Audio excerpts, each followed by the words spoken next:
Sonny, a frail-looking young man with pale skin and dark circles under his eyes, sat on a rusty bench across from the police station. He cradled a cup of coffee in his hands, not the cheap synthetic type that slum rats like him usually had access to, but the real deal. It was a cup of plant-based coffee, usually available only to higher-ranked citizens, and it had cost most of his savings. But today, Sonny decided to pamper himself. After all, his life was about to end. Enjoying the warmth of the luxurious drink, he raised the cup and savored the aroma. Then, tentatively, he took a small sip and immediately grimaced. "Oh, it's so bitter!" Giving the cup of coffee an intense look, Sonny sighed and forced himself to drink some more. Bitter or not, he was determined to get his money's worth. Taste buds be damned. "I should have bought a piece of real meat instead.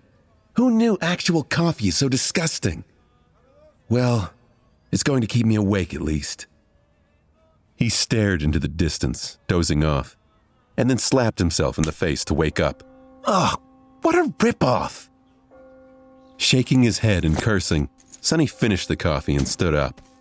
Rich people living in this part of the city were rushing past the small park on their way to work, staring at him with strange expressions. Looking haggard in his cheap clothes, eyes heavy and bagged from lack of sleep, pallid skin, his frame unhealthily thin, Sonny was indeed out of place here. He tossed the cup into a garbage bin. The cup missed the bin by a wide margin and fell on the ground. Sonny rolled his eyes in exasperation, walked over, and picked it up before carefully putting it in the trash. Then, with a slight grin, he crossed the street and entered the police station. Inside, a tired-looking officer gave him a quick glance and frowned with obvious distaste. "Are you lost, boy?" Sonny looked around with curiosity, noting reinforced armor plates on the walls and poorly hidden turret nests in the ceiling.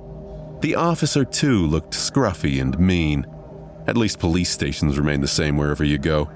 "Hey, I'm talking to you." Sonny cleared his throat. No, I'm not lost at all."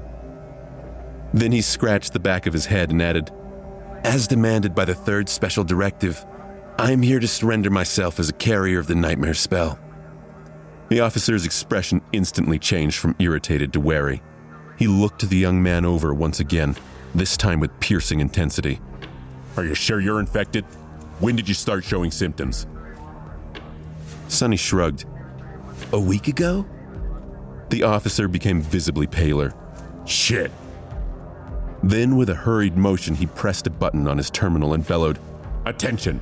Code black in the lobby. I repeat, code black." The nightmare spell first appeared in the world a few decades ago.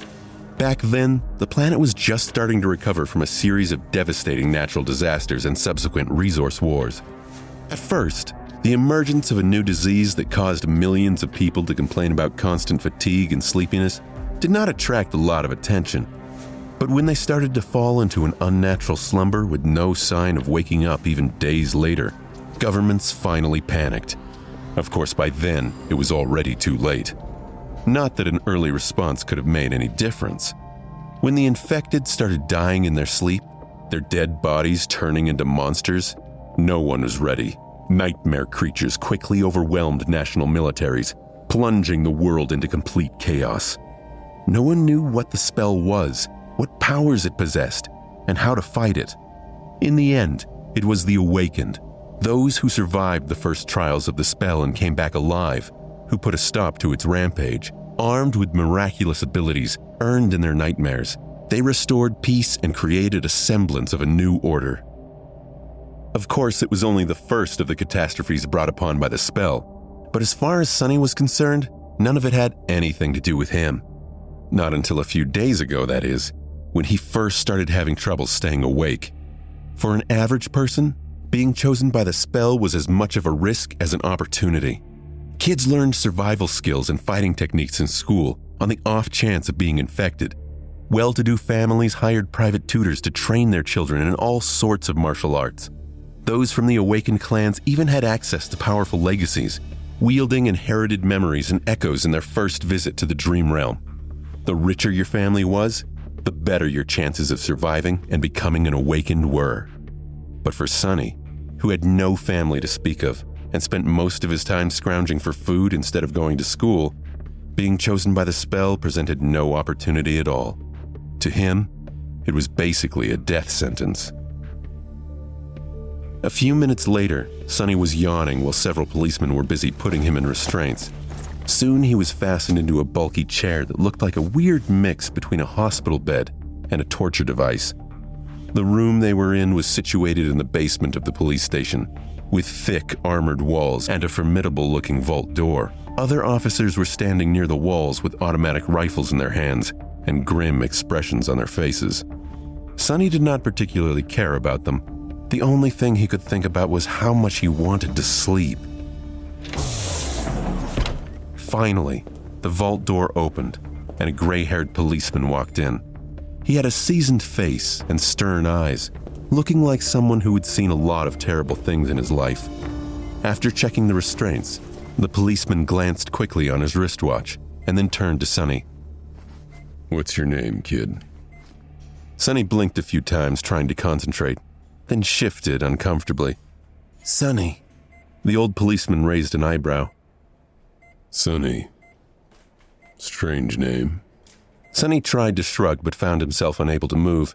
"Some of my friends call me Sunless, since I can seem quite unhappy from time to time. And at least I have a name. Back in the outskirts, not everyone gets one." After another yawn, he added, "It's because I was born during a solar eclipse. My mom had a poetic soul, you see." That's why he got this weird-ass name. And his little sister was called Rain, back when she still lived with them at least. Whether it was the result of poetic imagination or simple laziness, he didn't know. The policeman grunted. Do you want me to contact your family?" Sonny simply shook his head. "There's no one. Don't bother." For a second, there was a dark look on the policeman's face. Then his expression turned serious. "All right, Sonny. How long can you stay awake?" Not long." The policeman sighed. "Then we don't have time for the full procedure. Try to resist for as long as you can and listen to me very carefully, okay?" Not waiting for a response, he added, "How much do you know about the nightmare spell?" Sonny gave him a questioning look. "As much as anyone, I guess. Who doesn't know about the spell?" "Not the fancy stuff you see in dramas and hear in the propaganda broadcasts. I mean, how much do you really know?"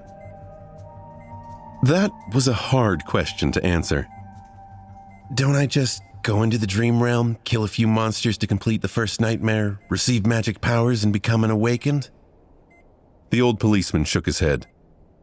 "Listen carefully. Once you fall asleep, you'll be transported into your first nightmare. The nightmares are sort of like trials, challenges created by the spell. Once inside, you'll meet monsters, horrible creatures who will test you, fight you, try their damnedest to break you.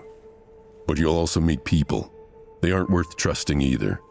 Your best bet is to fight for yourself. Remember, they are not real. They're just illusions conjured up to test you." "How do you know?" The policeman just stared at him.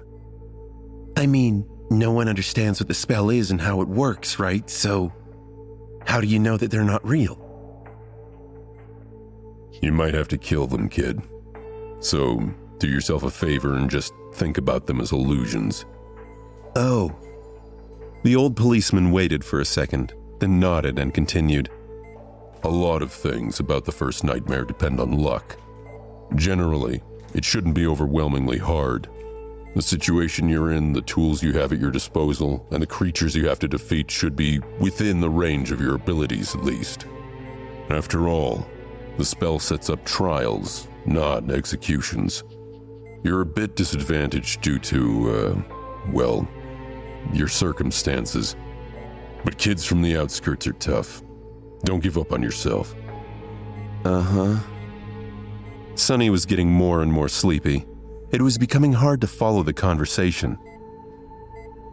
"About those magic powers you mentioned, You will indeed receive them if you survive until the end of the nightmare. What those powers will be exactly depends on your natural affinity as well as what you do during the trial. But some of it will be at your disposal right from the start. The voice of the old policeman sounded more and more distant. Sonny's eyelids were so heavy that he was struggling to keep his eyes open. Remember, the first thing you must do once inside the nightmare is to check your attributes and your aspect. If you get a combat-oriented aspect, something like a swordsman or an archer, things will be easier. If it is reinforced by a physical attribute, then that's even better. Combat aspects are the most common, so the probability of receiving one is high. The armored room was growing dimmer. If you're unlucky, and your aspect has nothing to do with combat, don't despair. Sorcery and utility aspects are useful in their own ways. You'll just have to be smart about it. There are really no useless aspects. Well, almost.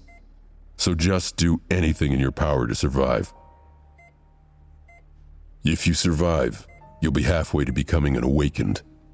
But if you die, you'll open a gate for a nightmare creature to appear in the real world. Which means that my colleagues and I will have to deal with it, so please, don't die sunless. Already half asleep, Sonny felt a bit touched by the policeman's words. Or at least try not to die right away. The nearest awakened won't be able to get here for a few hours, so we would really appreciate it if you don't make us fight that thing ourselves. What? With that last thought, Sonny finally slipped into a deep slumber. Everything became black, and then, in the darkness, a faintly familiar voice rang. Aspirant, welcome to the nightmare spell. Prepare for your first trial.